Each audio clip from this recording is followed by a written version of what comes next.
Praise lord. దేవునికి మహిమ కలుగును గాక. చిన్న వాక్యం జ్ఞానం చేసుకున్నాం. దేవుని బిడ్డలారా, యెషయా గ్రంథం 55వ అధ్యాయం, యెషయా గ్రంథం 55వ అధ్యాయం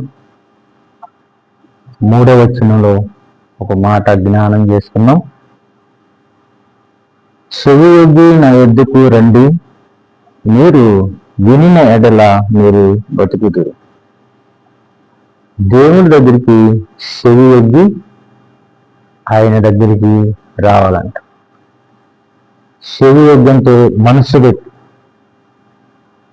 దేవుని దగ్గరికి వచ్చిన వారు మనసు పెట్టి దేవుని దగ్గరికి రావాలి. ఆసక్తితో రావాలి. ఆసక్తి, దేవుడు నన్ను రక్షించాడు, నన్ను దీవిస్తాడు, నన్ను ఈ కష్టాల నుంచి విడిపిస్తాడు అని ఎప్పుడైతే విశ్వాసంతో వచ్చావో అప్పుడంట ఆయన గొప్ప కార్యం చేస్తాడంట. దేవుని బిడ్డ దేవుని దగ్గరికి వచ్చినప్పుడు పరిశుద్ధంగా రావాలి, నీతిగా రావాలి. మీ హృదయం పరిశుద్ధంగా ఉంచుకోవాలి. చెవి యొగ్గి ఉండాలి. మీ మనసంతా దేవుని వాక్యం మీద ఉండాలి. అప్పుడు మీ జీవితంలో గొప్ప కార్యం జరిగింది. లేదంటే ఎక్కడేసిన గొంగలు అక్కడే ఉన్నట్టు ఉంటుంది. దేవుడికి లోబడికి చాలా క్రైస్తవుల బిడ్డలు చాలా మంది ఇబ్బందులు పడుతున్నారు. అందుకు దేవుని బిడ్డలారా, దేవుడి దగ్గరికి వచ్చినప్పుడు చెవి యొగ్గి వినాలి, హృదయపూర్వకంగా వినాలి. మీ హృదయం ఆయనకి ఇవ్వాలి. నీ ఆలోచన మానుకోవాలి, నీ మాటకి నీ చూపులు మానుకోవాలి, నీ శరీరాశలు మానుకోవాలి.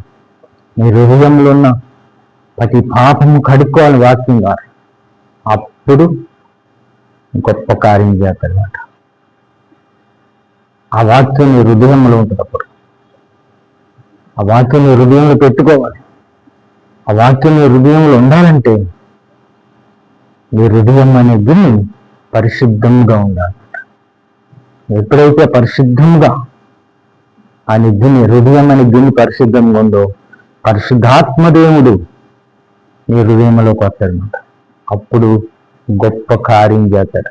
అప్పుడు అంత కింద ఏంటంటే, నేను నీతో నిబంధన చేసేదను. ఎప్పుడైతే పరిశుద్ధంగా ఉంటావో, పాపాన్ని విడిచిపెట్టి దేవునికి లోబడి దేవునికి భయపడి వాక్యం ప్రకారం ఎప్పుడైతే నడుచుకుంటావో అప్పుడు